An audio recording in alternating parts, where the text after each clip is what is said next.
ओम नमो भगवते वासुदेवाय। श्रीमद्भागवत महापुराण के द्वितीय खंड के 10वें स्कंद का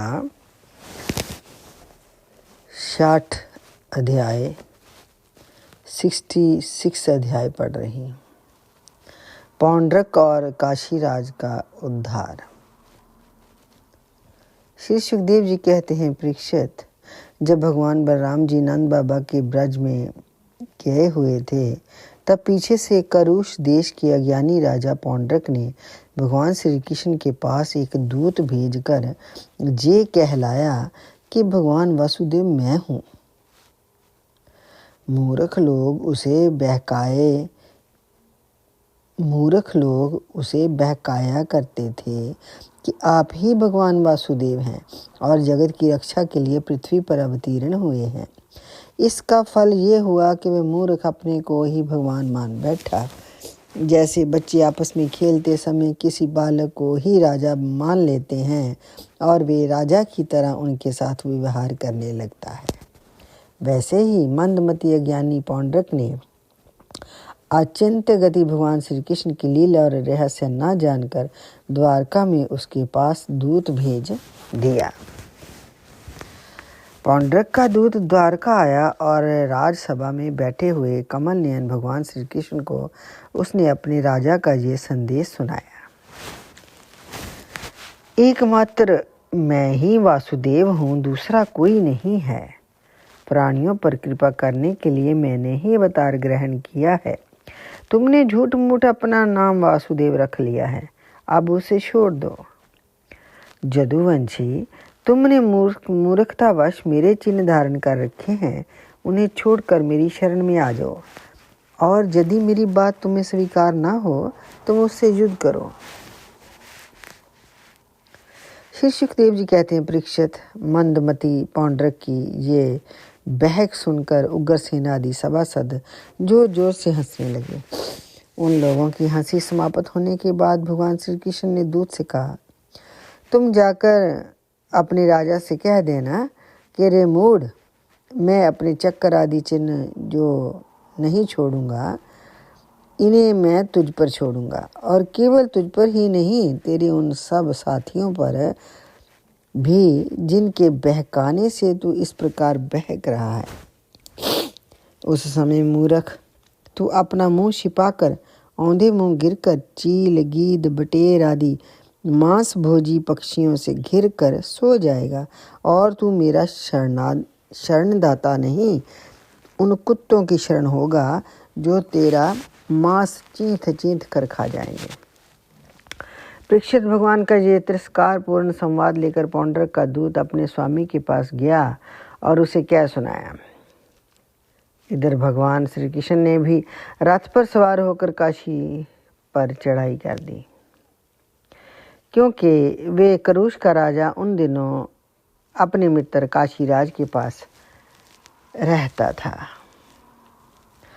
भगवान श्री कृष्ण के आक्रमण का समाचार पाकर महारथी पौंड्रक भी 2 अक्षौणी सेना के साथ शीघ्र ही नगर से बाहर निकल आया।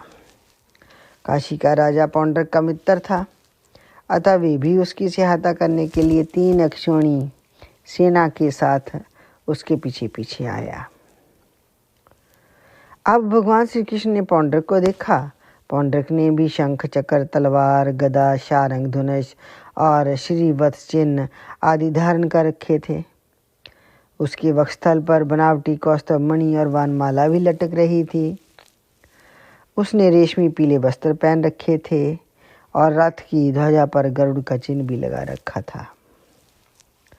उसके सिर पर अमूल्य मुकुट था और कानों में मकराकृत कुंडल जगमगा रहे थे।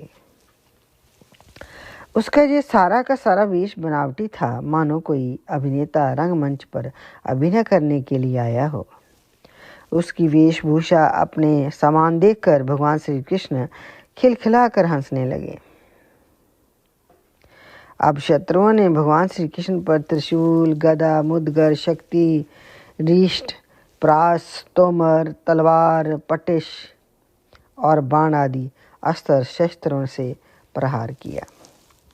पर लय के समय जिस प्रकार आग सभी प्रकार के प्राणियों को जला देती है, वैसे ही भगवान श्री कृष्ण ने भी गदा, तलवार, चक्कर और बाण आदि शस्त्रास्त्रों से पौंड्रक तथा काशी राज के हाथी, रथ, घोड़े और पैदल की चतुरंगणी सेना को तहस नहस कर दिया।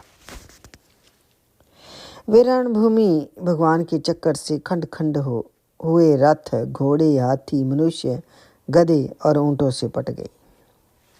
उस समय ऐसा मालूम हो रहा था मानो वे भूतनाथ शंकर की भयंकर क्रीड़ास्थली हो। उसे देख देख कर शूरवीरों का उत्साह और भी बढ़ रहा था।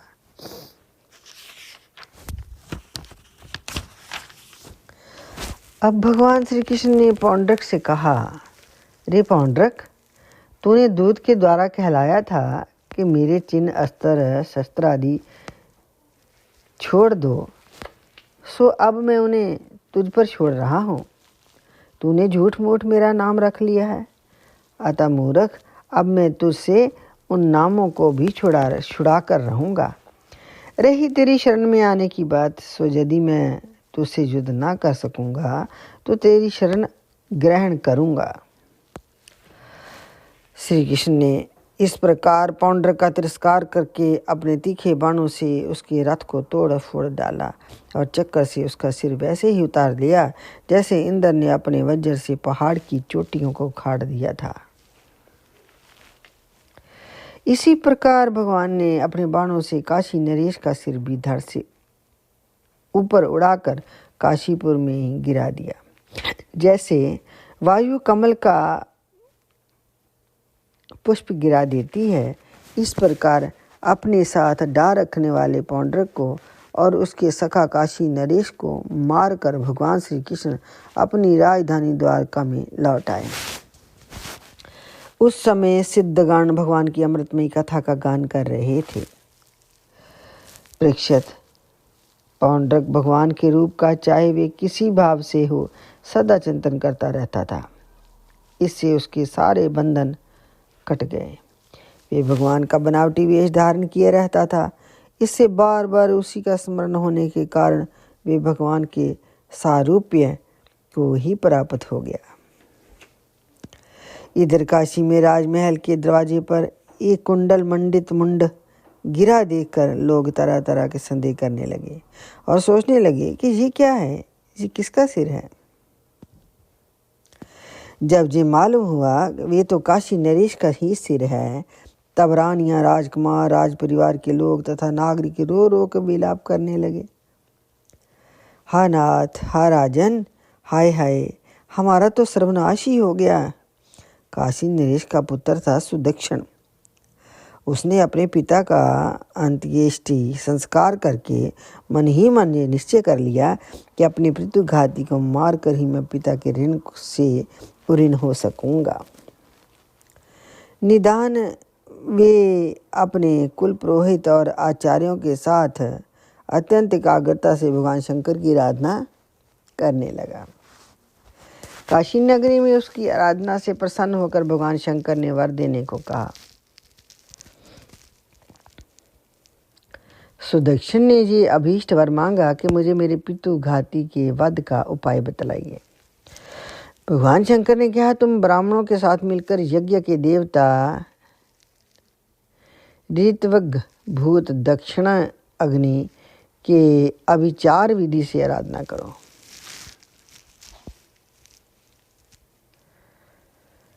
इससे वे अग्नि परमथ गणों के साथ प्रकट होकर यदि ब्राह्मणों के अभक्त पर प्रयोग करोगे तो वे तुम्हारा संकल्प सिद्ध करेगा। भगवान शंकर की ऐसी आज्ञा प्राप्त करके सुदक्षिण ने अनुष्ठान के उपयुक्त नियम ग्रहण किए और वे भगवान श्री कृष्ण के लिए अभिचार भाव मारण का पुरुषचरण करने लगा। अभिचार पूर्ण होते ही यज्ञ कुंड से अति भीषण अग्नि मूर्तिमान होकर प्रकट हुआ। इसकी केश और दाढ़ी मूछ तपे हुए तांबे के समान लाल थे। आंखों से अंगारे बरस रहे थे। उग्र दाढ़ों और टेढ़ी भ्रुकुटियों के कारण उसके मुख से क्रूरता टपक रही थी। वे अपनी जीभ से मुंह के दोनों कोने चाट रहा था। शरीर नंग धड़ंग था।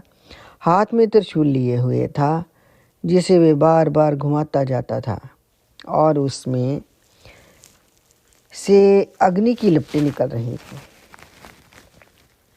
ताड़ के पेड़ के समान बड़ी बड़ी टांगें थीं। वे अपने वेग से धरती को कंपाता हुआ और ज्वालाओं से 10 दिशाओं को दग्ध करता हुआ द्वारका की ओर दौड़ा और बात की बात में द्वारका के पास जा पहुंचा। इसके बहुत से भूत भी थे। उस अभिचार की आग को बिल्कुल पास आई हुई देख द्वारकावासी वैसे ही डर गए जैसे जंगल में आग लगने पर हिरण डर जाते हैं। वे लोग भयभीत होकर भगवान के पास दौड़े हुए आए। उस समय सभा में चौसर खेल रहे थे। उन लोगों ने भगवान से प्रार्थना की, तीनों लोक की एकमात्र स्वामी, द्वारका नगरी इस आग से भस्म होना चाहती है। आप हमारी रक्षा करें। आपकी सिवा इसकी रक्षा और कोई नहीं कर सकता। शरणागत वत्सल भगवान ने देखा कि हमारे स्वजन भयभीत हो गए हैं और पुकार पुकार के विकलता भरे स्वर से हमारी प्रार्थना कर रहे हैं। तब उन्होंने हंसकर कहा, डरो मत, मैं तुम लोगों की रक्षा करूंगा। परीक्षित, भगवान सबके बाहर भीतर की जानने वाले हैं। वे जान गए कि ये काशी से चली हुई माहेश्वरी कृता है। उन्होंने उसके प्रतिकार के लिए अपने पास ही विराजमान चक्र सुदर्शन को आज्ञा दी। भगवान मुकुंद का प्यारा अस्त्र सुदर्शन चक्र कोटि कोटि सूर्यों के समान तेजस्वी और प्रलयकालीन अग्नि के समान जाज्वल्यमान है। उसके तेज से आकाश, दिशाएं और अंतरिक्ष चमक उठे और अब उसने उस अभिचार अग्नि को कुचल डाला। भगवान श्री कृष्ण के अस्त्र सुदर्शन चक्र की शक्ति से कृत्या रूप आग का मुंह टूट फूट गया। उसका तेज नष्ट हो गया, शक्ति कुंठित हो गई और वे वहां से लौटकर काशी आ गई तथा उसने ऋत्विज आचार्यों के साथ सुदक्षिण को जलाकर भस्म कर दिया। इस प्रकार उसका अभिचार उसी के विनाश का कारण हो गया। कृत्या के पीछे पीछे सुदर्शन चक्र भी काशी पहुंचा। काशी बड़ी विशाल नगरी थी। वे बड़ी बड़ी अटारियों, सभा भवन, बाजार, नगर द्वारों के शिखर, चार दीवारियों, खजाने, हाथी, घोड़े, रथ और अन्नों के गोदाम से सुसज्जित थी।